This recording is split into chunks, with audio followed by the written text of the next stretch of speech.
you rotten book, or you're gonna be sorry. Maybe I'll rip your pages out one by one, or maybe I'll put you in the goddamn furnace.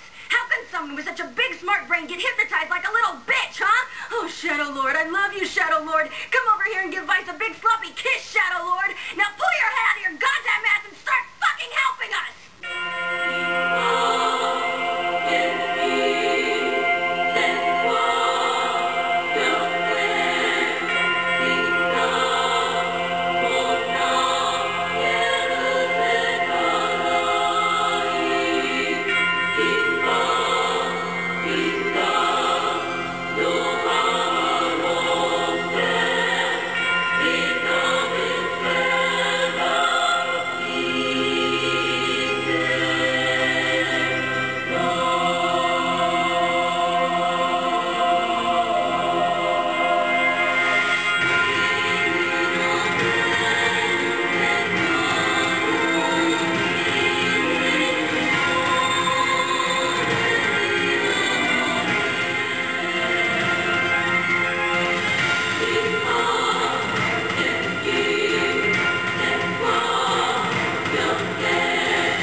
Welcome everybody, Mr. Gamer Guru 13 here for my video review on Neir.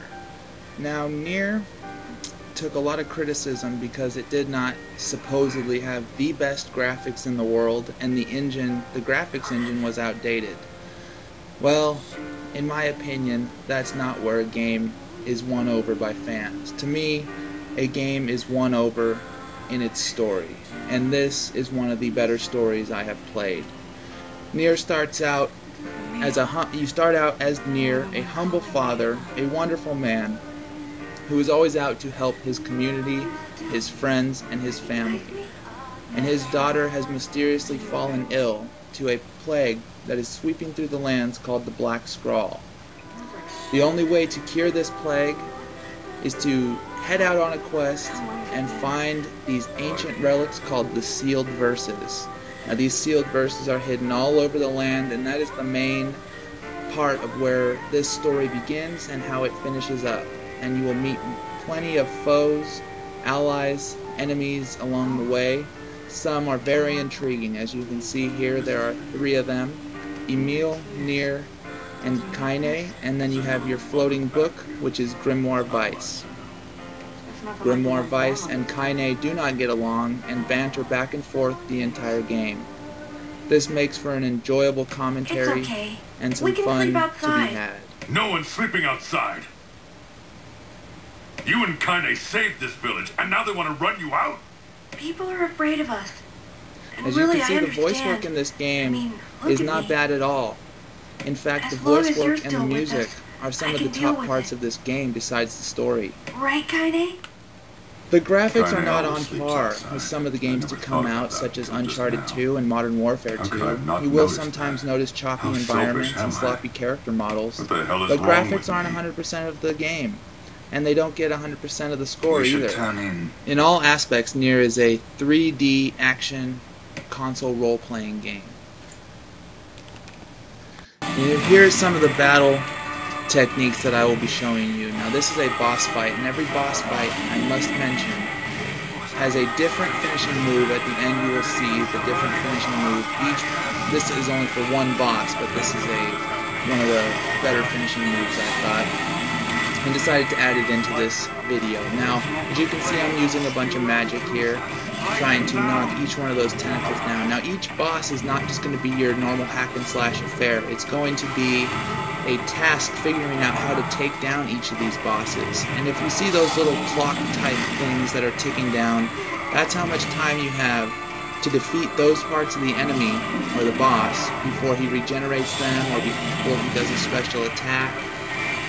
And then you will also have a finishing move that you will have to defeat a certain part of the enemy once he falls down before he is done, or before you can use the special move on him. Now the special attacks at the very end are all animated and you have no control over them, but they are very fun to watch, and we will be watching one pretty soon here.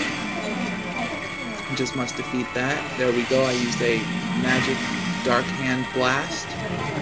And as you can see, you can set your magic here. You can flip through and use dark hand or all kinds of different magics. There's 2 different magics you can have equipped at each time, both equipped to the R1 and L1 bumper buttons.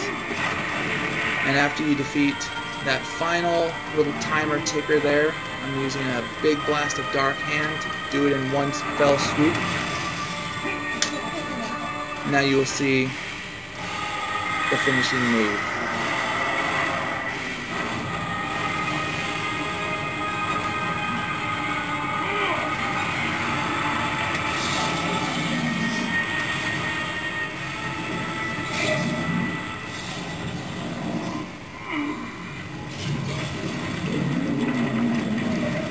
To me, I really enjoyed the graphics, and I don't understand where this whole negative graphic deal came from and why it was even a big deal, but it's really just a great game, and I feel everybody should take a shot at playing this. Here you are sitting in Neir's house. This is where the game begins, and there's lots and lots of things you can do. One thing I want to bring up is the side quests.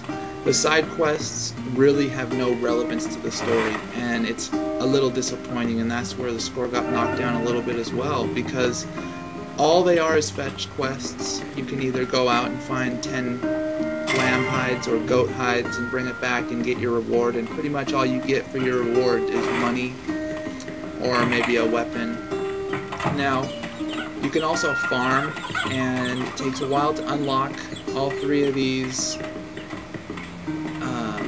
lines or rows of crops that you can plant, but towards the end of the game you should be able to get, actually towards the middle of the game, you should be able to get all 3 of those unlocked, and you can plant certain healing items or certain items that you might need to finish for a quest to finish. And here you are saving at a mailbox. Now let's take you out of here with some cutscenes from Neir.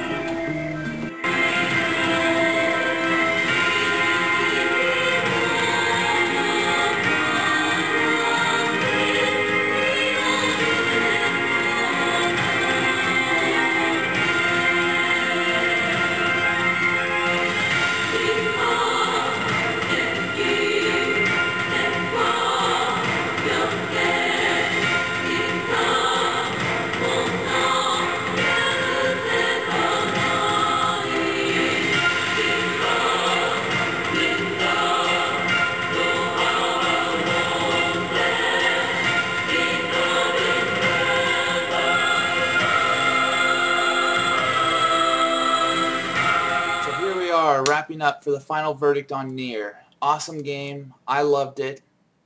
Truly enjoyed every second I played it. I feel everybody should just get a chance to play it and formulate their own opinions from there. A few things I forgot to mention during that audio, the audio dubs that I was doing there was the replayability factor in this game. Now there is 4 different endings. You can only get the first ending when you play through it once.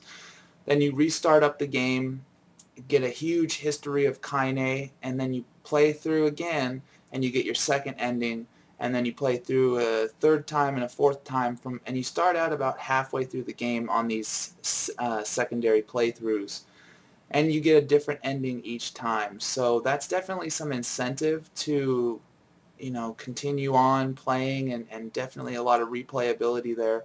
And there's also, you know, if you can't find all the quests, a lot of them can be done during your 2nd playthrough and 3rd playthrough, and there's some that take some serious time. You know, crops need to grow, and they take a certain amount of time to grow, and sometimes they can take a long time to grow, and crossbreeding and everything like that. You can also fish in the game, but it's more for side quests and certain items that you can get from fishing. And it's also such a wonderful and different action hack and slash game. It's not your normal hack and slash affair, as I mentioned. You will need to take down bosses with certain tactics that you have learned. And I also would like to mention the word system. You collect words. Now your partner, who starts out with you from the very beginning, Grimoire Weiss, is a talking book, so the word system doesn't seem too far-fetched. You collect words, and I think it's random if you defeat an enemy and they give you a word, but you can allocate those words, 2 words per weapon or 2 words per magic or self-defense or offense. Now, like blocking and guarding and certain elements like that in the game. This adds a customizable option to the game, which is great, and every RPG should have lots of customization. And it also adds, just that collectability factor that us hardcore RPG fans love to collect everything in the game. So if you want to beat it to its completion, you'll probably have to play through it a couple times. And there's, I think, something like 13 one-handed swords in the game, 9 spears, and 8 two-handed swords, and then a variety of magic attacks that you learn over time. Overall, this game is an excellent game in my opinion. It should not be passed up by anybody. So for the final verdict on Neir, we are going to give Neir an 8.0 out of 10. It lost some points from the side quests not having any relevance to the story, a little bit on the graphics, but really not that much on the graphics. And that's about it. I mean, it wasn't a perfect game by any means. The control scheme's seamless at times, and then sometimes it can be hard to get to an enemy or attack them, but camera angles sometimes get in the way, but not often and not enough to deter you from really getting into this game. So, in my opinion, 8.0 out of 10 for the game of Neir. Awesome, awesome game. Pick up the strategy guide if you want to get all of the side quests, because some of them are difficult to find. Please rate and review this video. Please comment and subscribe if you like. I will be coming out with a new video real soon here called Games for Less installment number 2. So stay tuned for that, guys. Thanks so much.